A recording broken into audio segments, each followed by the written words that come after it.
குருடி சரணம். யூடியூப் நண்பர்கள் அனைவருக்கும் அடியேனின் அன்பான வணக்கங்கள். நான் உங்கள் குருமணிகண்டன் பேசுகிறேன், பொள்ளாச்சியிலிருந்து. ஒருத்தருடைய ஜாதகத்தை பார்த்ததையுமே அவங்களுடைய லைஃப் சுகமான வாழ்க்கையாக அமையுமா, இல்லை ரொம்ப கஷ்ட நஷ்டங்களோட வாழ்க்கையை கடந்து போவாங்களா அப்படிங்கிறத பார்த்ததும் எப்படி தெரிஞ்சுக்கிறது? ஃபஸ்ட்டு சுகமாக வாழ்கிறதுக்கு உண்டான ஒரு சோர்ஸ் அப்படிங்கிறது எந்த ஜாதகமாக இருந்தாலும் சரி, எந்த மனிதராக இருந்தாலும் சரி, ஃபஸ்ட்டு ஒன்று வந்து லக்னாதிபதி அப்படின்னு சொல்லக்கூடிய கிரகம் பலமாகணும். ஃபஸ்ட்டு ரூல் அதுதான். இப்போ நீங்கள் சுகமாக உங்கள் வாழ்க்கையை கடந்து போகிறீங்க அப்படின்னா, முன் ஜென்மத்தில் செய்த நல்ல வினைகளை எல்லாம் அனுபவிக்க பிறந்திருக்கீங்க அப்படின்னா முதல்ல லக்னாதிபதி பலமாக இருக்கணும். லக்னாதிபதி பலமாக இருந்தால் மட்டும் பத்தாது, லக்னத்திற்கு சந்திரன் 3ஆம் இடத்துலையோ 11ஆம் இடத்துலையோ இருக்கணும். இல்லை 3ஆம் அதிபதி கூடயோ 11ஆம் அதிபதி கூடயோ சேர்ந்துருக்கலாம். ஸோ இதுதான் பேசிக்கான ஒரு விஷயம். அவர் பிறந்தால் கண்டிப்பாக லைஃப்பில் நல்லபடியாக சந்தோஷமாக சுகமாக எல்லா விதமான சுகங்களையும் அனுபவிச்சுட்டு போவார் அப்படிங்கிறதுக்கு. ஆனால் மறைமுகமாக ஒரு விஷயம் இருக்குது. என்ன அப்படின்னா, சுகஸ்தானம் அப்படிங்கிறது 4ஆம் இடம். சுகஸ்தானம் அப்படிங்கிறது 4ஆம் இடம்.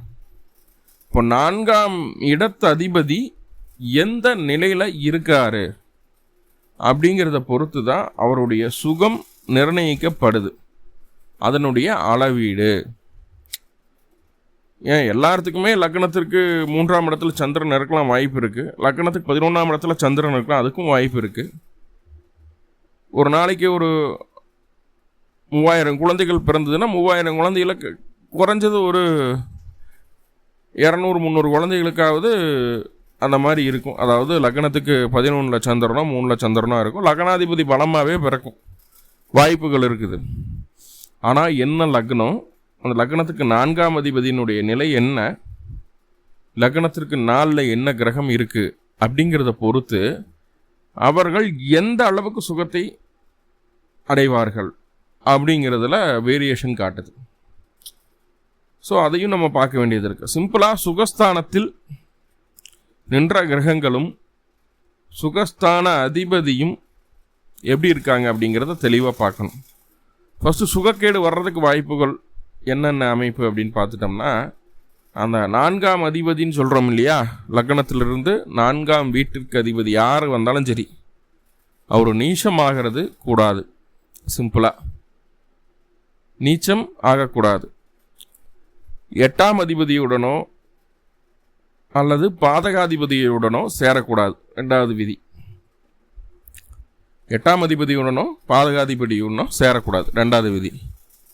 3வது, அந்த 4ஆம் அதிபதி ராகு கேது கூட ரொம்ப நெருக்கமாக இருக்கக்கூடாது. ராகு கேது கூட நெருக்கமாக இருக்கக்கூடாது. சப்போஸ் அப்படி நெருக்கம் ஆயிட்டார், இப்போ 4ஆம் அதிபதி வக்ரம் ஆயிடுச்சு, நெருக்கம் ஆயிடுச்சு ராகு கேது கூட, எல்லா விதமான சுகங்களையும் அனுபவிக்க பிறந்தவர். ஏதோ ஒரு வகையில் சுகங்களை அனுபவிச்சிருவார். சுகம்னா நீங்கள் நினைக்கிற மாதிரி நெகட்டிவாக யோசிக்கக்கூடாது. பெரிய வீடு, நல்ல ஒரு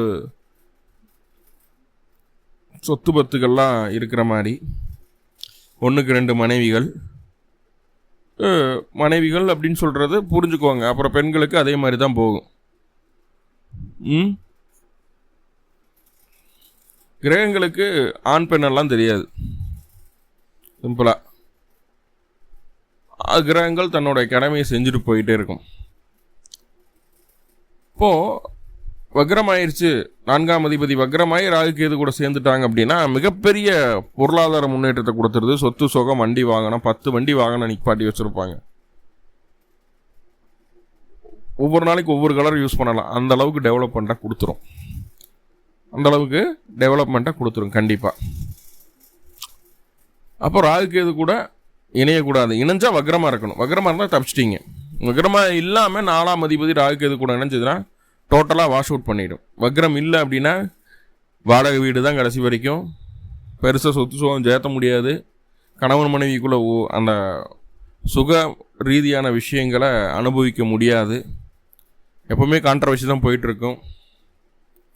கல்யாணம் பண்ணிட்டோமே அப்படின்னு சொல்லி வாழ்ந்துட்டு போகிற மாதிரி இருக்கும். ஸோ அதெல்லாம் நிறையா இருக்குது. 4ஆம் இடத்த அதிபதியோட ராகு அல்லது கேது இணைவு பெற்று 4ஆம் அதிபதி வக்ரம் இல்லாமல் நேர்கதியில் செல்லும்போது நிறைய பாதிப்புகள் உண்டு.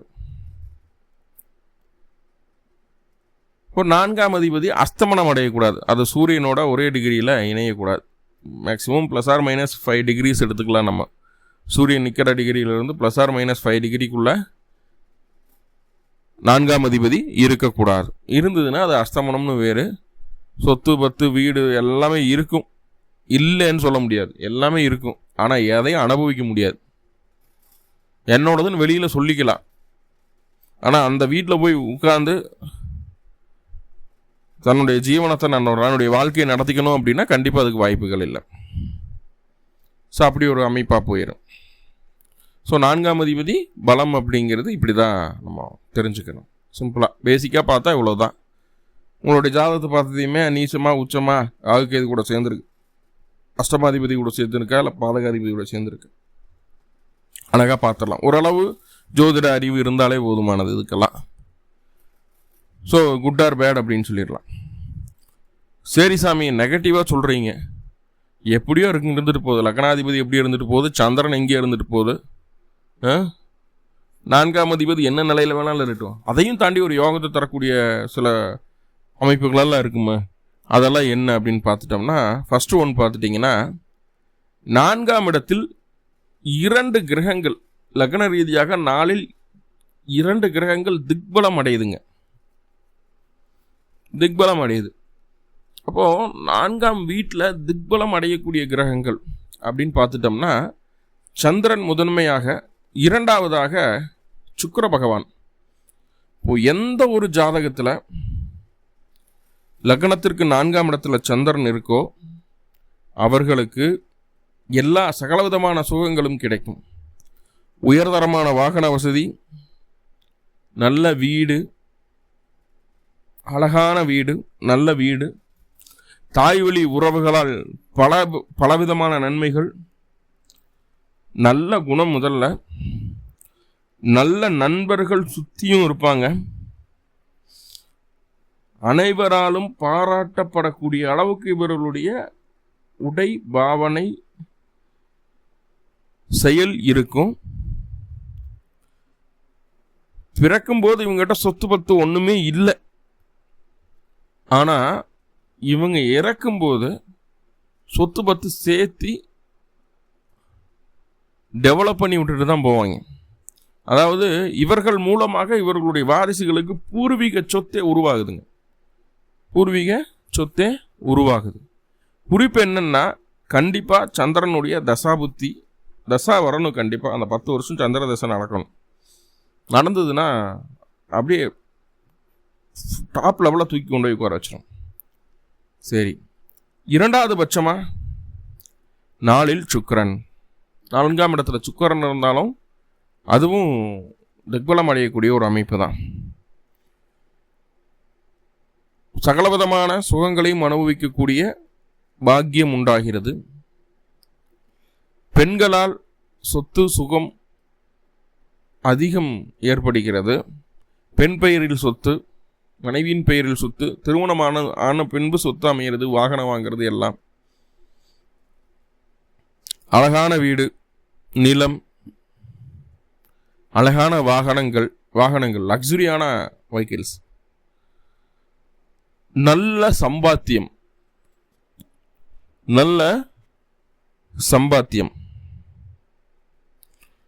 புரிஞ்சுக்கணும். நல்ல சம்பாத்தியம், உறவுகளால் முழுமையான ஆதரவு.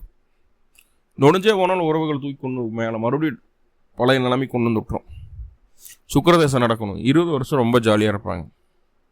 ஆனால் குறிப்பு என்னென்னா, அந்த 30லேருந்து 50க்குள்ளே சுக்கிரதசை வரக்கூடாது. அது காலப்பகைன்னு சொல்லுவோம். என்னென்னா பொருளாதாரத்துக்கு நல்லது, ஆனால் வாழ்க்கை துணையோட இணைந்து அந்த சுகதுக்கங்களை அனுபவிக்க முடியாமல் போயிடும். 3வதா கேதுவை சொல்லுவேன். 4ஆம் இடத்துல கேது இருந்தா, 4ஆம் இடத்துல கேது அப்படின்னு சொல்லக்கூடிய கிரகம் இருந்தது அப்படின்னா சிறப்பான வசதி வாய்ப்புகள் அமையும். அனைத்துமே அவருடைய சுய திறமையால் சிறப்பான வசதி வாய்ப்புகள் அமையும். வண்டி, வாகனம், வீடு, சொத்து எல்லாம் அமையும். ஆனால் வாழ்க்கை துணையோட மட்டும் சுகத்தை கட் பண்ணிடும், மற்றது எல்லாத்தையும் கொடுத்துரும். வாழ்க்கை துணையோட சுகத்தை கட் பண்ணிடும், மற்ற எல்லா விஷயங்களையும் கொடுத்துரும். ரைட். இங்கே கேது 4ஆம் இடத்துல கேது. அடுத்தபட்சமாக 4ஆம் இடத்துல செவ்வாய் இருக்கிறார். வாகன வசதி சூப்பர். இவங்க அந்த டீ போர்டெல்லாம் வச்சு ஓட்டுறாங்க இல்லையா, அந்த பிஸ்னஸ் கூட பண்ணலாம் தாராளமாக. இயந்திரம் சம்மந்தப்பட்டது, வாகனம் சம்மந்தப்பட்ட பிஸ்னஸ் எல்லாம் தாறுமாறாக இவங்களுக்கு டெவலப் பண்ணி விட்டுரும். வாகன வசதி சூப்பர். ஆனால் நில காரகனான செவ்வாய் 4ஆம் பாவத்தில் நிற்கும்போது அது நிஷ்பலம் அப்படின்னு சொல்கிறோம்.